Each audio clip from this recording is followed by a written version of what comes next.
chaîne d'intégration continue, elle est là pour s'assurer que toutes les étapes elles sont faites. On est capable de s'assurer, et souvent du test fonctionnel aussi, mais qui peut être automatisé.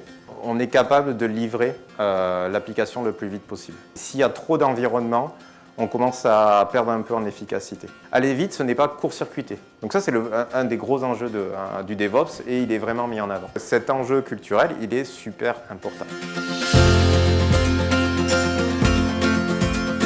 Deuxième point, c'est l'automatisation. Une culture du partage de la mesure entre les équipes. Et donc cette culture-là du seuil, de la mesure, de l'expérience du système, elle est aussi très importante. Et le DevOps, il a cette volonté-là d'amener une qualité de bout en bout. La question s'est posée dans les ateliers sur la relation entre l'agilité, le DevOps et la causalité entre l'agilité et le DevOps. Néanmoins, on se rend compte que l'agilité, elle va créer un vrai besoin d'accélérer. Ça veut dire que l'agilité, elle va pousser plus de développement et les équipes de développement, elles vont avoir besoin d'avoir plus d'environnement, de développer plus vite, de tester plus vite de nouvelles fonctionnalités. Et donc du coup, ça va mettre de la pression sur les Ops. Et les Ops, ils vont devoir répondre plus vite avec une infrastructure agile. Et le niveau moyen des DSI, il est en train d'augmenter. Et si on veut que ça augmente de manière efficace, il faut que ça augmente aussi bien côté dev avec de meilleures intégrations continues, de meilleurs tests et tout simplement une meilleure collaboration avec le business, mais aussi collectivement avec les Ops pour avoir des environnements qui vont être déployés de manière plus régulière, plus fiable.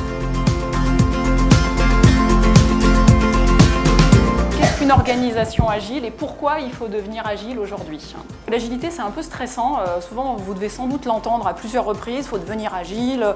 Et c'est quelque chose d'un tout petit peu angoissant et on ne sait pas forcément ce que ça veut dire. Et à mon avis, personne n'y met la même définition. Mais en tout cas, quels sont les ingrédients qu'il y a à l'intérieur d'une organisation agile? L'agilité, c'est la vélocité, le focus et la flexibilité. Alors ça veut dire quoi?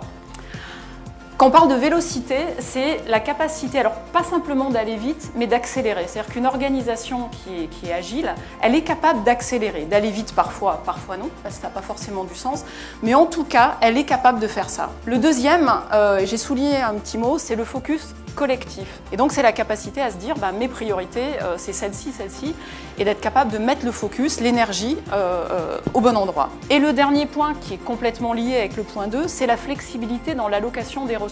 Souvent, on a tendance à dire, voilà, un tel a telle ressource, a tel budget, et finalement, quand l'emphase doit être mis sur une autre équipe, c'est pas évident de faire ces transferts et les moyens ne sont pas toujours forcément au bon endroit.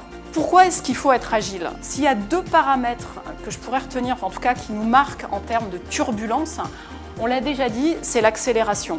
Et c'est pas fini, et c'est ça qui est un peu compliqué, c'est que non seulement les choses vont vite, mais elles vont de plus en plus vite. L'autre point, c'est la complexité, on n'arrive plus à appréhender. Ça donne énormément d'incertitudes. Ce qu'on est en train de voir de plus en plus dans les organisations, c'est qu'il faut passer d'une logique de planification stricte, c'est-à-dire mon projet il arrive à telle date, à un mix avec ce qu'on appelle de la planification, une stratégie de planification. Et c'est ça finalement qu'on appelle être agile.